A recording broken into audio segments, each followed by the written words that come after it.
Bom dia, pessoal. Vamos aí para o nosso vídeo do módulo 2, né? A gente vai dar início aí ao capítulo 5 do livro de Geometria Euclidiana Plana. A gente vai falar aqui um pouco do teorema do ângulo externo e suas consequências, né? Vai falar um pouco do valor da soma dos ângulos internos de um triângulo, falar um pouco sobre triângulo isósceles. Então a gente vai trabalhar aqui bastante sobre triângulo, né? Lembrando que triângulo é um dos polígonos mais importantes da geometria plana, né? Para não dizer o mais importante, pelo menos para mim, né? Então vamos começar aí com algumas definições e entendendo o que o texto fala. Opa, acho que desceu muito. Isso. Teorema do ângulo externo e suas consequências. Vamos ver a primeira definição aí. Seja ABC um triângulo, os seus ângulos ABC. Então vamos dar um print aqui, melhor. Tudo. E a gente trabalha em cima disso.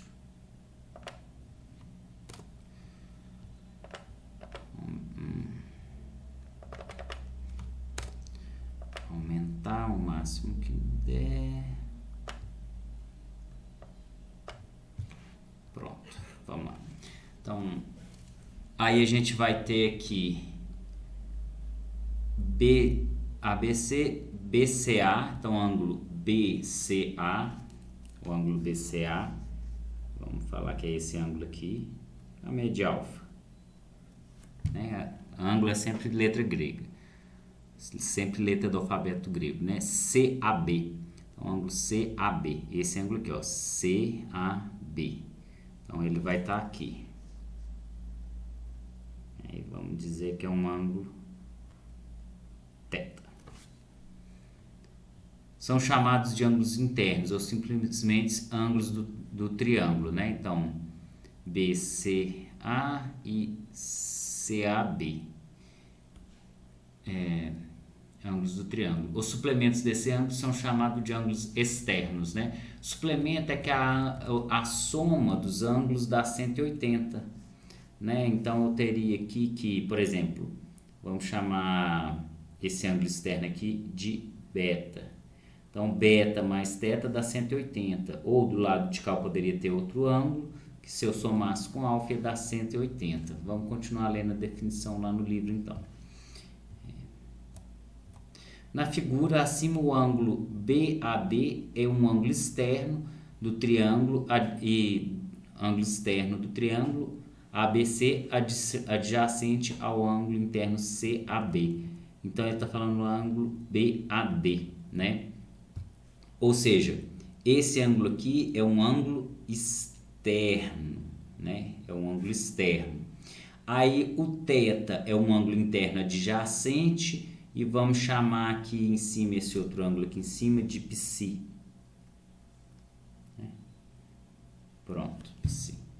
Então, o beta, ele é ângulo externo referente ao triângulo ABC e ele é não adjacente, ou seja, não está encostando no alfa e no π, tá?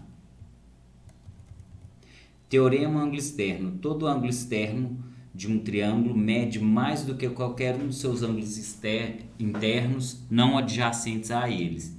Ou seja, está falando o seguinte, fica aqui do lado, pronto. O ângulo externo, ele é maior do que os ângulos internos não adjacentes a ele, ou seja, o beta é maior que o alfa e o π. Ou seja, o beta é maior que o alfa e o beta também é maior que o π. Mas por que isso? Na verdade, o ângulo externo, o valor do ângulo externo é igual ao valor da soma dos ângulos internos não adjacentes a ele, né? O θ é o adjacente, então eu estou falando que o beta ele é igual a alfa mais o π aí. Observa bem aqui, ó. Vamos fazer um rascunho aqui do lado. O beta mais o θ dá 180 graus. Aí, né? Beta mais o θ dá 180 graus, tá? E por sua vez, isso. Por sua vez, eu vou ter o seguinte, que alfa mais psi mais teta é 180 graus. Então, alfa mais psi mais teta também dão 180 graus. Ou seja, veja só, o θ está presente aqui e presente aqui. Então, quer dizer que para dar 180 graus, tanto beta mais θ e alfa mais psi mais θ, quer dizer que o beta tem que ter o mesmo valor do alfa mais o θ. Então, o teorema do ângulo externo diz isso para a gente, que o ângulo externo beta, ele tem o mesmo valor da soma dos ângulos internos não adjacentes a ele, que é o alfa e o psi. É isso que é a conclusão do teorema do ângulo externo, tá? Aí se eu colocasse um ângulo externo para cá, vamos colocar aqui um θ2 para diferenciar. Esse θ2 ia ser igual a π mais o θ1 aqui no caso, tá? Vamos continuar lá. Então, isso aí foi o teorema do ângulo externo e vamos ver aqui as várias consequências e coisas que o livro vai mensurando em cima disso, né? Proposição 5.3. A soma das medidas de quaisquer dois ângulos internos de um triângulo é menor que 180 graus, tá? Vamos voltar aqui então. Ele está falando que se eu pegar dois ângulos internos de um triângulo, a soma vai ser menor que 180 graus. Claro que sim, gente, porque a soma dos três ângulos internos de um triângulo é 180 graus. Então, a gente sabe que nenhum ângulo interno pode ter medida de zero, né? Então, seria o seguinte, o livro fala que se eu somar, ele está falando que a soma da medida de quaisquer dois ângulos internos de um triângulo é menor que 180 graus. Então, vamos fazer o seguinte, eu vou provar que a soma dos três ângulos internos dá 180 graus. Logo, se eu somar 2, a soma tem que ser menor que 180 graus, porque a gente não pode ter um ângulo medindo zero, tá? Vamos desenhar uma reta aqui.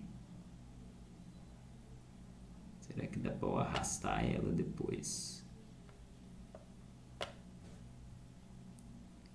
E outra para cá. Ela tinha que ter ficado em cima. Mas aí não tem a mãozinha para arrastar. Então vamos voltar.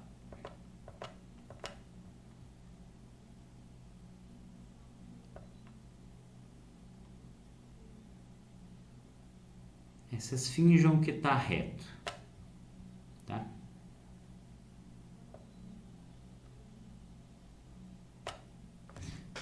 Vamos pensar que tá tudo retinho aqui. Então, eu vou chamar esse ângulo aqui de vermelho, lápis. Chamei esse ângulo aqui de... Opa! Sai daí, isso. Vou chamar esse ângulo aqui de alfa, θ e beta. Então, eu sei aqui que se eu somar alfa mais beta mais θ, dá 180 graus. Alfa mais beta mais θ dá 180 graus a soma desses três ângulos internos. Ah, ótimo. Beleza. Agora, se a gente for lembrar do teorema das duas paralelas e uma transversal, esquece esse segmento BC aqui, como se ele não existisse. Então, eu vou ter as duas retas paralelas, essa de azul e essa de preto.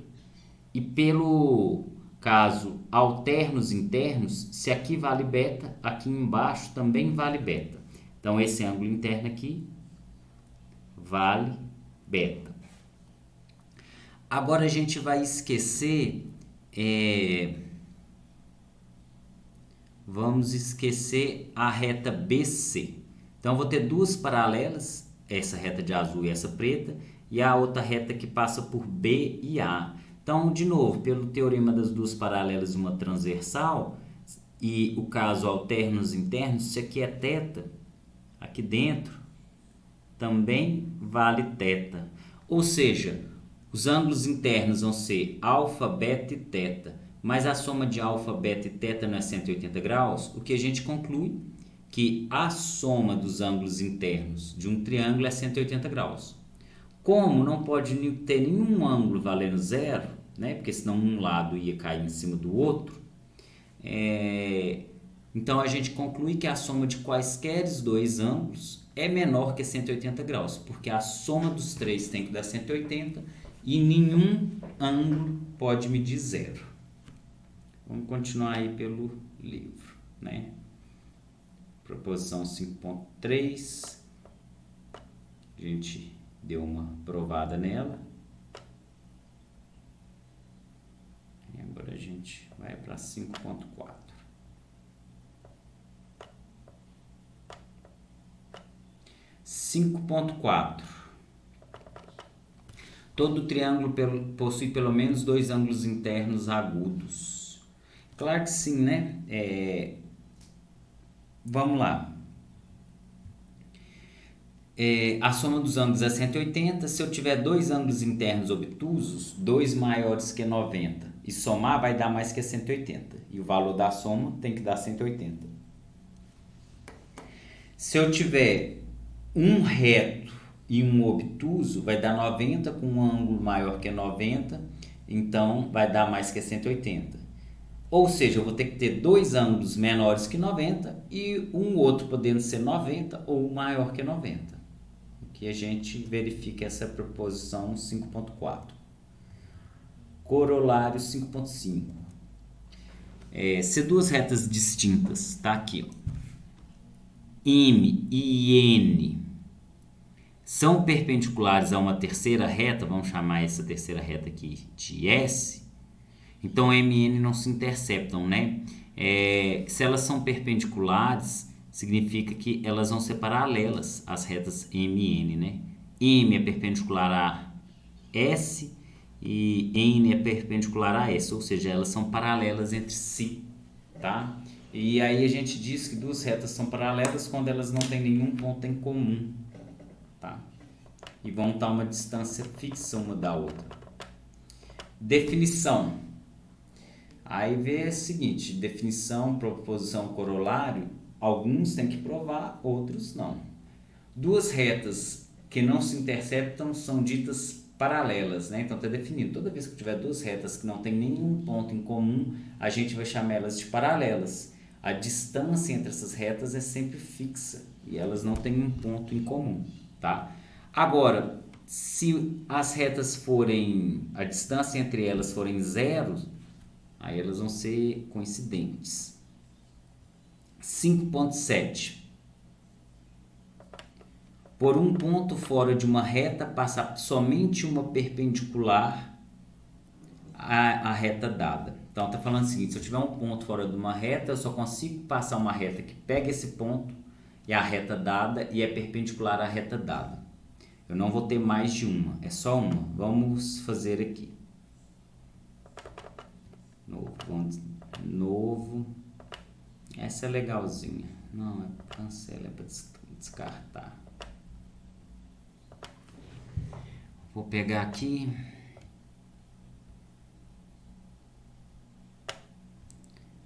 Aí a gente desmarca. Vamos marcar aqui. Vamos pegar aqui nosso ponto B. E aqui está a nossa reta R, tá? E aí, a ideia é o seguinte, fala que dado um ponto,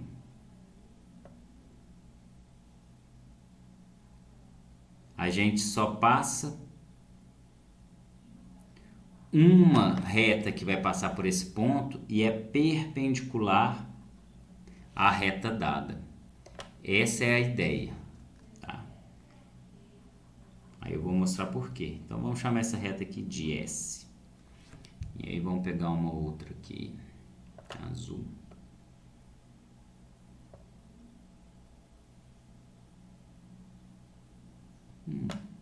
Finge que essa azul aqui tá reta. Gente, olha só.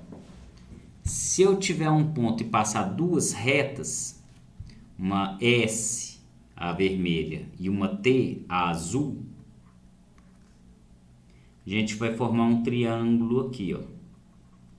Certo? Tem um triângulo. Se eu falar que a reta T é perpendicular, então a reta S não pode ser perpendicular, porque senão a gente teria um triângulo com dois ângulos de 90 graus. Só que a soma já ia dar 180, mais esse ângulo aqui que não é zero, então seria uma soma maior que 180. Ou seja, o que está falando? Dado um ponto fora de uma reta, eu só passo uma reta para esse ponto que é perpendicular a uma reta dada, a reta R. Porque se eu passar mais de uma, que vai ser perpendicular, aí eu vou ter um triângulo com dois ângulos retos, o que não é possível. Proposição 5.7.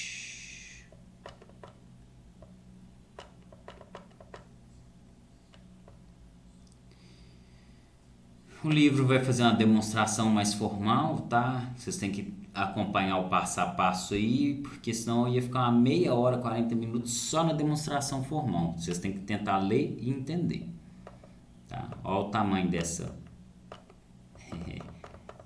prova do livro aí. Olha esse brinquedinho, que tamanho que é. Mas vocês têm que ler e procurar entender. Eu dei uma ideia boa já de como funciona, tá? Isso tudo é a prova.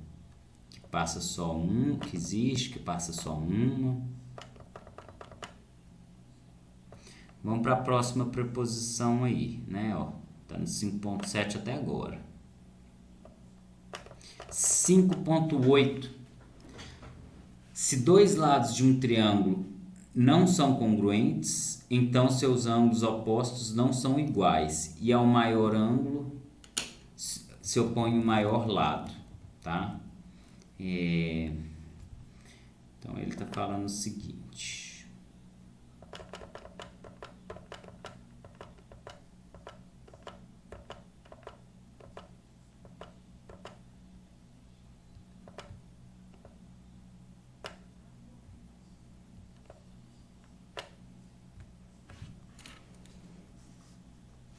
Gente, o que acontece é o seguinte. Dado um triângulo aqui, a gente vai ter o triângulo aqui, vamos falar A, B e C. Se eu tiver dois ângulos distintos, alfa e teta, então o ângulo oposto a alfa, que é o AC, é diferente do... O lado oposto a alfa, que é o AC, é diferente do lado oposto a teta, que é o AB, né? Então vamos pôr aqui dois tracinhos, aqui um, né? Se esses dois ângulos aqui são diferentes, o lado oposto a alfa é diferente do lado oposto a teta. Por sua vez, se eu tivesse dois ângulos iguais, né? Alfa e alfa também, então esses lados seriam congruentes. Em triângulo funciona o seguinte: se os três ângulos internos têm medidas diferentes, né, 30, 60 e 90, então os três lados têm medidas diferentes. Se eu tenho dois ângulos com a mesma medida, então eu vou ter dois lados congruentes, com o mesmo tamanho. Se eu tenho os três ângulos internos com a mesma medida, né, então eu vou ter os três lados congruentes também, os três lados com a mesma medida. Então é isso. Nenhum ângulo igual, nenhum lado com a mesma medida. Dois ângulos iguais, dois lados com a mesma medida. Três ângulos iguais, três lados com a mesma medida. É essa a regrinha que vai funcionar aqui pra gente. Vamos ver o que mais que o livro vai vir comentando aqui pra gente.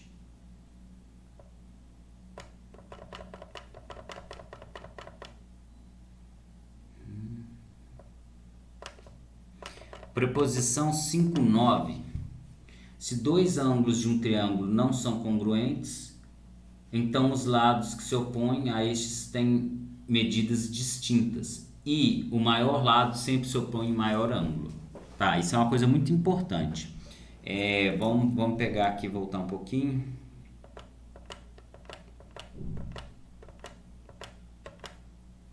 Vamos falar aqui que é o ângulo alfa, beta e o ângulo θ, né? Se eu falar que o ângulo θ é o maior, então esse lado BC aqui vai ser o maior também. Ou se eu falar que o ângulo alfa é o segundo maior ângulo, então o lado AC vai ser o segundo maior lado. Mas não dá para fazer regra de 3 aqui não, viu? Ao maior ângulo se opõe o maior lado, mas a gente não pode estabelecer uma comparação e fazer regra de 3 porque não é proporcional dessa forma.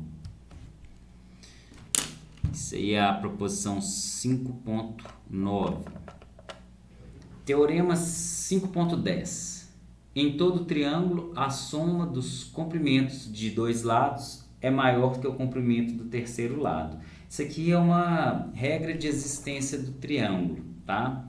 Que ele fala o seguinte. Vamos limpar aqui um pouco esse desenho nosso. Se eu tiver aqui, esse lado mede A, esse mede B, esse mede C. Se eu pegar o maior lado, que é o A, ele tem que ser menor que a soma dos dois outros lados, né? Do tamanho dos outros dois lados. Então, o tamanho de A é menor que a soma do tamanho de B e C, tá? Isso aqui é uma regra para a existência do triângulo, senão ele não vai se formar. É como se eu tivesse um lado aqui muito grande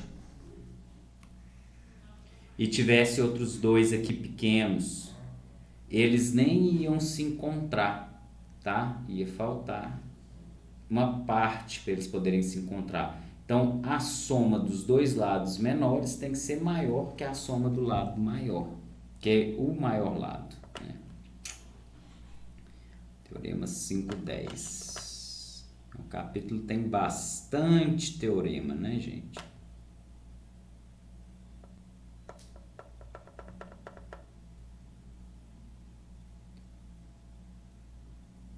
Teorema da desigualdade triangular, né? Dados 3 pontos A, B e C, tem-se que a medida de AC é menor ou igual a AB mais BC. Essa é o que eu acabei de falar.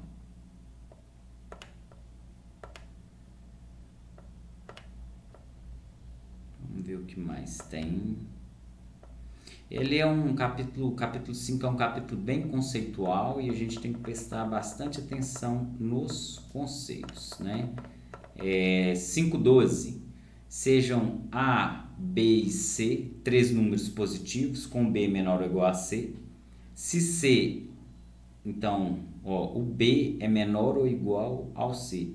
Se C é menor ou igual a A mais B, então a gente pode construir o triângulo. Ou seja, tá falando, em outras palavras, está falando o seguinte: se eu tiver um número C, que é o maior, e A e B é menor que C, a soma do A e B vai ter que ser maior que o C. Aí forma um triângulo. Ele está falando a mesma coisa em outras palavras.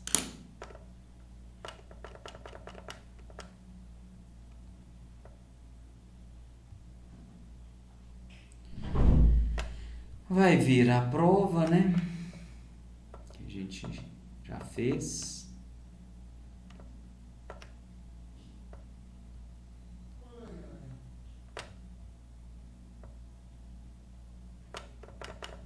E a definição 5.13. Um triângulo que possui um ângulo reto é chamado de triângulo retângulo e os lados opostos ao ângulo reto é chamado de hipotenusa e os outros dois de catetos, né? Então agora ele começou a falar do triângulo retângulo. Lembra que o lado oposto ao ângulo de 90 graus é a hipotenusa e os outros dois são os catetos. Teorema de congruência de triângulos, né?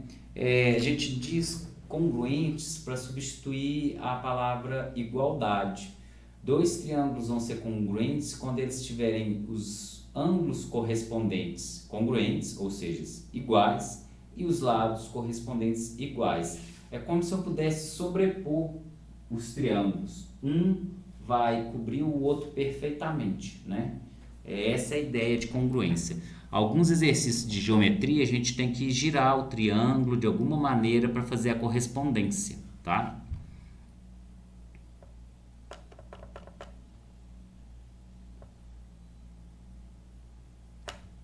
Ele vai vir falando disso, né? Essa parte. E aí vai entrar na seção de exercícios aqui. Vamos ver se a gente faz ao menos o primeiro aqui, né? Da lista. Vamos fazer o primeiro exercício do capítulo 5, então, com vocês. Prove que se um triângulo tem dois ângulos externos iguais, então ele é isósceles. Vamos fazer essa prova aqui.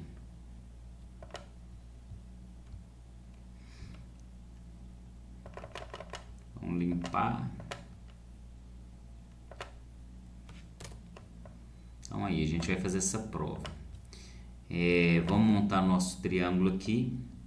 E aí ele está falando, se tiver dois ângulos externos iguais, então o triângulo é isósceles. Veja bem, então o triângulo isósceles ele vai ter dois lados congruentes e dois ângulos congruentes, né? Os lados são opostos aos ângulos. Então se eu tiver aqui esse ângulo externo aqui é alfa e esse ângulo interno é θ, né? Então o ângulo externo alfa e o interno θ. Eu vou ter que alfa mais o θ dá uns 180 graus. E se eu tiver aqui que esse ângulo externo do lado direito também é alfa, né? Os dois ângulos externos iguais, e que o ângulo interno aqui é beta, então eu vou ter que alfa mais beta também dá 180 graus, certo? Se alfa mais θ é 180 e alfa mais beta é 180, então significa que o θ é igual ao beta. Ou seja, eu teria dois ângulos internos iguais e caracterizaria sendo um triângulo isósceles. Aí o restante dos exercícios, de acordo com o que tiver marcado, é para vocês fazerem de tarefa, ok? Até o próximo vídeo.